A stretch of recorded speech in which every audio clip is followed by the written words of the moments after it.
नमस्ते बच्चों। आज का जो अपना टॉपिक है यूनिट 6 स्वायत्त प्रबंधन एवं कैरियर क्षेत्र का सत्र 4 महत्वपूर्ण चिंतन के बारे में अध्ययन करेंगे। तो इसमें सबसे पहले देखते आइए कि महत्वपूर्ण चिंतन क्या है।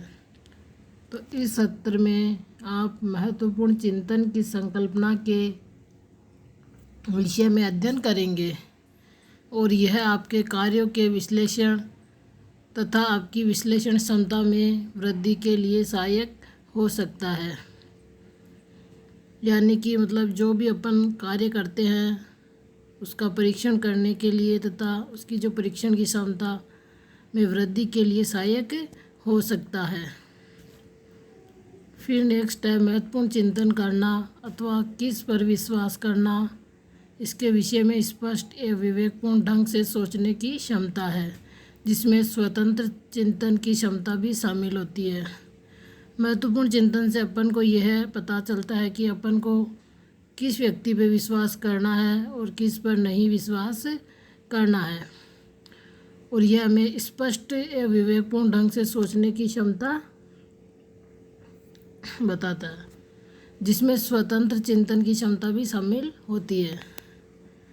फिर है महत्वपूर्ण चिंतन को धारणा अथवा कार्यान्वयन अथवा परिचर्या के निर्देशक के रूप में प्रेक्षण, अनुभव, प्रदर्शन, तर्क अथवा संवाद द्वारा एकत्रित अथवा सामान्यीकृत सूचना के सक्रिय एवं कौशलपूर्ण ढंग से संकल्पना, प्रयोजनीकरण, संश्लेषीकरण तथा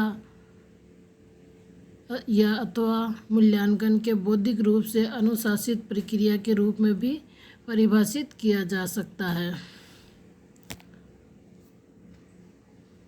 महत्वपूर्ण होने के अंतर्गत निर्णय तथा मूल्यांकन करना सम्मिलित होता है। महत्वपूर्ण होने के अंतर्गत मतलब जो अपने निर्णय है उनका मूल्यांकन करना भी सम्मिलित होता है। इन निर्णयों के लिए अनुसंधान की उत्तम पृष्ठभूमि, व्यापक अध्ययन तथा समस्त संभव दृष्टिकोण के चिंतन की आवश्यकता होती है। जो मतलब अपने निर्णय होते हैं उनके लिए अनुसंधान की उत्तम पृष्ठभूमि की आवश्यकता होती है, व्यापक अध्ययन करने की, समस्त संभव दृष्टिकोण के चिंतन की आवश्यकता होती है। इस भाव में महत्वपूर्ण चिंतन न कि केवल असूचित व्यक्तिगत विचार पर बल्कि अन्य कारकों के संश्लेषण पर भी आधारित होता है। यानी कि मतलब इस भाव में जो अपना महत्वपूर्ण चिंतन होता है वह केवल असूचित व्यक्तिगत विचार पर ही नहीं बल्कि अन्य कारकों के मतलब जो संश्लेषण होते हैं उन पर भी आधारित होता है। फिर है महत्वपूर्ण चिंतन का अर्थ है विभिन्न क्षेत्रों में विभिन्न वस्तुएं होना। उदाहरण के लिए यदि आप जीडीए की भांति शिक्षा के क्षेत्र में अध्ययन कर रहे हैं तो जब आप प्रायोगिक स्थिति में सिद्धांत का प्रयोग करते हैं और इसके पश्चात उस स्थिति में आपके ज्ञान के अनुप्रयोग के परिणाम स्वरूप क्या घटित हुआ है वह महत्वपूर्ण चिंतन है।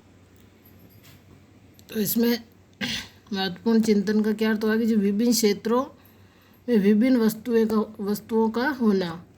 तो उदाहरण के लिए जैसे कि अपन जीडीए की भांति शिक्षा के क्षेत्र में अध्ययन कर रहे हो तो या जब आप प्रायोगिक स्थिति में सिद्धांतों का प्रयोग करते हैं और उसके पश्चात या फिर उस स्थिति के पश्चात आपके ज्ञान के अनुप्रयोग के परिणाम स्वरूप जो घटित होता है और अपन उस पर जो चिंतन करते हैं वही महत्वपूर्ण चिंतन कहलाता है, या उसके विषय में जो अपन चिंतन कर रहे होते हैं वो महत्वपूर्ण चिंतन होता है। फिर है महत्वपूर्ण चिंतन कि महत्वपूर्ण चिंतन के अंतर्गत निम्नलिखित शामिल है, यानी कि महत्वपूर्ण चिंतन के निम्न तत्व हो सकते हैं। इसमें फर्स्ट है विवेचना। आप जिस सूचना को प्रस्तुत कर रहे हैं और उस सूचना के अर्थ को दूसरों तक पहुंचाने में समर्थ होने के लिए उस सूचना को समझने की क्षमता रखकर।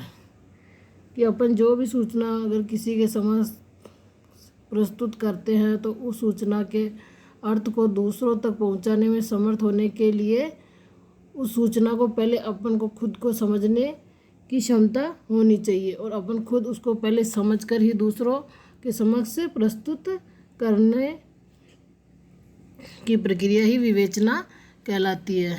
फिर है विश्लेषण। विश्लेषण या परीक्षण। तो सूचना के अर्थ का उद्देश्य प्रस्तुत करने के निर्धारण के क्रम में सूचना के टुकड़ों को एक साथ संयोजित करने की क्षमता रखकर। जो मतलब इस सूचना का जो अर्थ का उद्देश्य है या प्रस्तुत करने के निर्धारण के क्रम में जो सूचना के टुकड़े होते हैं, जो भी सूचनाएं हैं उनको अलग अलग जगहों से एकत्रित करके या संयोजित करके उनको प्रस्तुत करने की क्षमता विश्लेषण कहलाती है। फिर है निष्कर्ष। अपने निस्तारण पर अपने पास की सूचना में से एक विशुद्ध निष्कर्ष अथवा परिकल्पना निर्धारित करने के क्रम में आपको किन तत्वों की आवश्यकता होगी उन्हें समझने तथा पहचानने की क्षमता रखकर। फिर फोर्थ है मूल्यांकन। प्रस्तुत की जा रही सूचना की वैधता का मापन करने के क्रम में व्यक्ति के अनुभव, निर्णय अथवा विचार के कथनों अथवा विकिरणों की विश्वसनीयता का मूल्यांकन करने में समर्थ होकर। अपन जब किसी भी चीज़ को प्रस्तुत करते हैं या किसी वैधता का मापन करते हैं या किसी चीज़ का अपन मूल्यांकन करते हैं तो उस चीज़ को करने से पहले अपन खुद समर्थ होने चाहिए या उसका मूल्यांकन करने में अपन खुद को पहले समर्थ होना पड़ता है। फिर व्याख्या। सूचना को न केवल पुनर्कथन योग्य बनाकर बल्कि सूचना में स्पष्टता तथा संभावना का संयोजन करने की क्षमता रखकर, ताकि आप इस सूचना को जिससे साझा कर रहे हैं वह पूर्ण रूप से समझ सके। कि अपन चिंतन के द्वारा जो भी अपन व्याख्या करते हैं किसी के समक्ष तो वो पूर्ण रूप से समझ सके। फिर है आत्म विनिमय। अपने निजी चिंतन की क्षमताओं तथा परिणाम प्राप्त करने में प्रयुक्त तत्वों के प्रति जागरूकता रखकर। फिर 7 है कार्यों का विश्लेषण। जो भी कार्य होते हैं उनका विश्लेषण करना, पूर्व धारणाओं की पहचान, विश्लेषण तथा वर्गीकरण, तुलना करना, समस्याओं का समाधान करना, विचारों पर प्रश्न करना तथा उन्हें चुनौती देना।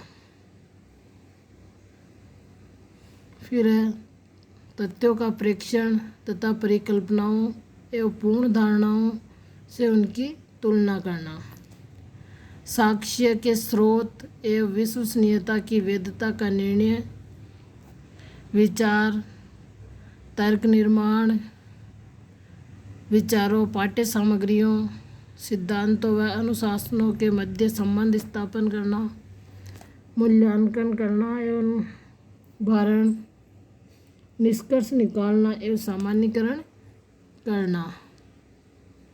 थैंक यू बच्चों।